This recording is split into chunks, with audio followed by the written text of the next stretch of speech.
معزز ناظرین السلام علیکم۔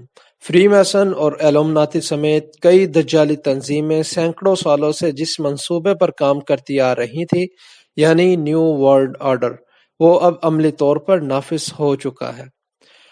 اگر آپ نے میرا چینل سبسکرائب نہیں کیا تو ویڈیو کا بقیہ حصہ دیکھنے سے پہلے میرا چینل سبسکرائب کر لیں اور بیل کا آئیکن دبا کر نوٹیفیکیشن آن کر لیں۔ اس منصوبے کا آغاز 12ویں اور 13ویں صدی عیسوی میں ہوا تھا۔ شروع میں غاروں میں زہریلی لیبارٹریز قائم کی گئیں جس کا استعمال اپنے راستے میں آنے والے لوگوں کو زہر دے کر ہلاک کرنا تھا، جیسا کہ آپ نے ارطغرل سیریز میں دیکھا ہوگا۔ پھر آہستہ آہستہ مختلف مالیاتی ادارے IMF اور ورلڈ بینک بنائے گئے اور جنگ عظیم دوئم کے بعد اقوام متحدہ یعنی انٹرنیشنل پارلیمنٹ قائم کی گئی۔ اقوام متحدہ کے قوانین کو دنیا پر نافذ کرنے میں 50 سے 60 سال کا عرصہ لگا، اور اب صورتحال یہ ہے کہ آپ اپنے ملک کے تو قوانین کی خلاف ورزی کر سکتے ہیں، لیکن اقوام متحدہ کے بنائے ہوئے قوانین کی خلاف ورزی نہیں کر سکتے۔ آپ پچھلی کئی دہائیوں سے ایک لفظ سن رہے ہوں گے، نیو ورلڈ آرڈر۔ اس کا مطلب ہے پوری دنیا پر چلنے والا ایک عالمی حکم نامہ۔ حالیہ کرونا وائرس میں ہم نے اس کا مشاہدہ بھی کر لیا کہ اقوام متحدہ سے ایک حکم نامہ جاری ہوا اور پوری دنیا کے لیے اس پر عمل کرنا ضروری ہو گیا۔ جیسا کہ ہم اپنی روزمرہ کی زندگی میں دیکھتے ہیں کہ کسی بھی بڑے ایونٹ سے پہلے اس کی ریہرسل کی جاتی ہے تاکہ کسی غلطی کا امکان نہ رہے، اور پھر اصل ایونٹ شروع ہوتا ہے۔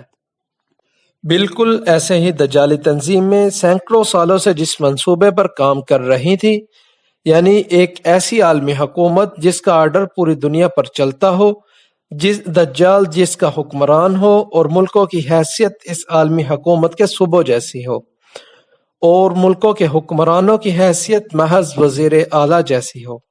آج یہ سب کچھ ہم اپنی بدقسمت آنکھوں سے دیکھ رہے ہیں۔ کسی بھی اسلامی یا غیر اسلامی ملک کے حکمران اپنی مرضی کے مالک نہیں، بلکہ عالمی حکومت کے قوانین کے پابند ہیں، اور یہ عالمی حکومت جس کو چاہے ہٹا بھی سکتی ہے اور جسے چاہے لگا بھی سکتی ہے۔ آج بطور ریہرسل کے پوری دنیا کا لاک ڈاؤن کر دیا گیا۔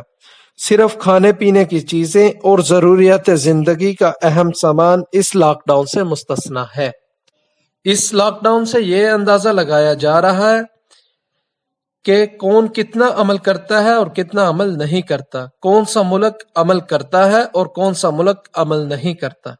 بڑا لاک ڈاؤن دجال اکبر کرے گا جس میں کھانے پینے کی چیزیں، بجلی، گیس اور پانی سمیت سب کچھ بند کر دیا جائے گا، اور اس کا سارا اختیار دجال اور اس کے علاقائی نمائندوں کے پاس ہوگا کہ کس کو کھانا دینا ہے اور کس کو کھانا نہیں دینا۔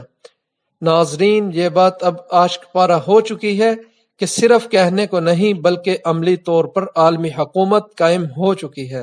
نیو ورلڈ آرڈر نافذ ہو چکا ہے اور دجالی سٹیج سج چکا ہے، اور انتظار اس دجال اکبر کا ہے جس کی خبر اللہ کے سب نبی دیتے رہے اور اس فتنے سے بچنے کی دعائیں بھی سکھاتے رہے۔ لہٰذا ہر فکر مند مسلمان آج سے ہی اپنی نمازوں کی تشہد میں فتنہ دجال سے حفاظت کی دعائیں پڑھنا شروع کر دے، اور سورۃ کہف کو ترجمہ تفسیر سمیت روزانہ تلاوت کرنا شروع کر دے۔ اسی میں ہماری نجات ہے، کیونکہ ہمارے پیارے پیغمبر جناب محمد صلی اللہ علیہ وآلہ وسلم نے فتنہ دجال سے بچنے کے لیے یہی طریقہ ہمیں سکھایا۔ اللہ تعالیٰ میری اور تمام مسلمانوں کی فتنہ دجال سے حفاظت فرمائے، آمین ثم آمین۔